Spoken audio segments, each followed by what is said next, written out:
first off, I think we're just talking about Unpeeled. That's been the new record that's been announced. Like, there's a concept here. There's a story here. You wanna lay that out? Well, I guess the concept is a stripped back record that has, we had like a string quartet. We had a choir. And we actually recorded most of it live, but we did do studio stuff as well. So yeah, when I listened to it, like, because somebody had said, press release, it's a live record, but it doesn't sound like a live record. It sounds like a studio record. Yeah, that's our whole objective was that exactly. We just wanted to do it live and capture the live vibe and the energy that's exchanged between us and the crowd, but also have it sound a little more direct and like a studio record. Mm-hmm. Did that come from the last record? Because that was sort of the note about that last record, but it was more stripped back than you guys had ever tried before. I don't think it necessarily came from the idea of Tell Me I'm Pretty. I think it came, we did this Neil Young benefit, the Bridge School benefit. And as we were practicing for that, we just were having a great time stripping everything back and finding parts with different instruments to kind of take place of some of the effects and that sort of thing.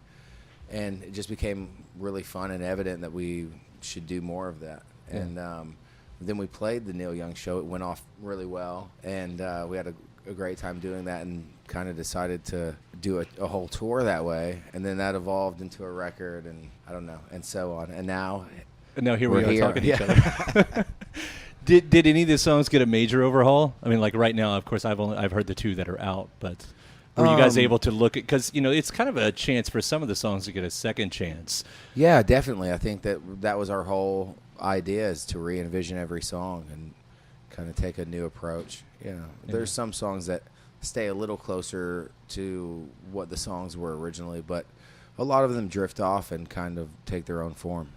Because I seeing like Sweetie Little Jean come out now as a single. It never had the chance to shine like this, but suddenly I get to hear the song, in this more focused sort of way, and it's we're actually really, that was a song that we were extra happy with, the way it turned out. Yeah, about the covers too, because the first thing we hear is Reckless Eric, which Whole Wide World, one of the great songs. That's not exactly a popular song. Golden Brown is the same way, Like, how do you pick them? And I'll say that the nice thing about that is you are doing a service of introducing these songs to a whole generation who probably never knew them. I mean, there's both songs that we were just in love with as a band and just from even our younger days. And I've always wanted, like, my younger brother is in a band, and I was trying to get him to cover Reckless Eric. And that song, and I kept on trying to convince him to cover it, and he was like, I love the song, I want to do it, but he just never did it. Yeah. And so I was like, you know what, I'm gonna take my own advice and cover that song. Did you ever see when Will Ferrell did it in Stranger Than Fiction? Yeah. It's a great scene. That was the first time I'd ever heard the song. Mm-hmm. I honestly didn't know the Reckless Eric version, but I didn't know that they were the same thing. Right. I didn't discover this song.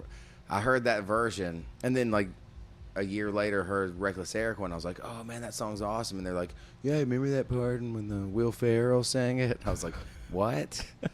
Yeah. It all turns around. That's how I got around to Golden Brown, because that was Snatch for me. Oh yeah, Snatch. It was in that movie.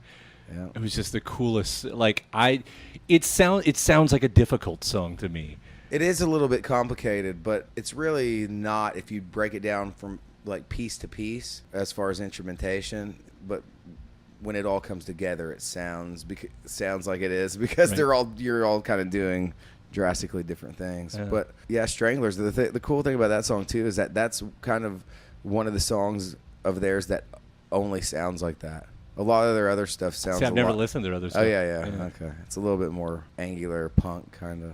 Well, it was funny watching you guys, looking back now at this tour that these were recorded on and everything, because these are quieter shows, I guess. You have the orchestra there, the acoustics, and everybody's seated, except your lead man, who can't find a seat. We take it away every night. The reason he dances around is because he's just really mad. Really? In a very acoustic sort of way. Yeah. And I also thought it laid out nicely, because it's kind of your first attempt, maybe unintentionally, the greatest hits. I don't know if you guys thought of it like that, but well, I guess it does have all the songs on it. So Yeah. I don't know if we were warranted a greatest hits record yet, but you know, You got a lot of hits. well, there were, You see the way people react to them. we'll see. Yeah, it's happening. Now we're excited about it. Are you looking ahead? It's because the album now, it's, you know, you guys have been done with it for a while. That's always the wrap up question, isn't it? Are you looking ahead? Always. Yeah. Never looking behind. No, we actually write throughout the year of, 2 years now that we've been touring on this. So we, from the time that we stopped recording Tell Me I'm Pretty, we kind of continued to just store ideas on our iPhones and such. And I feel really, really cool about where we're going with because we always change it up from album to album. And it's always a surprise. Yeah, we like that, and not that we necessarily do that, but I think you have to imitate, your art has to imitate your life, and your life is constantly changing, and so if you let your music do that, it's going to be different, and it's exciting to us. So. Well, the one compliment I'll give you here at the end about that is you find a band that you like, and it's usually on that first or second record for most bands, and you grab onto that, and you make your memories with that, and then the band goes on, and by the time they're on their fifth record, you're like, I wish I liked them as much. But I can honestly say that you are one of the few bands that I can name that it's here. You are on what album number is this? And this is probably my favorite record that you guys have done. Oh, the not the Unpeeled, or no, Tell Me I'm Pretty is our fourth record. Yeah. Yeah, I mean, I think that I don't know. I think we started out with not a lot, like a lot of references to pull from, and we didn't have a vast knowledge of music and underground music. We just, we loved the Rolling Stones, we loved Beck, we loved the Beatles, and we always wanted to write pop songs in the vein of how the Beatles could mix cool and pop together. Not that we ever would achieve that, you know what I'm saying? But why not strive for that, Right.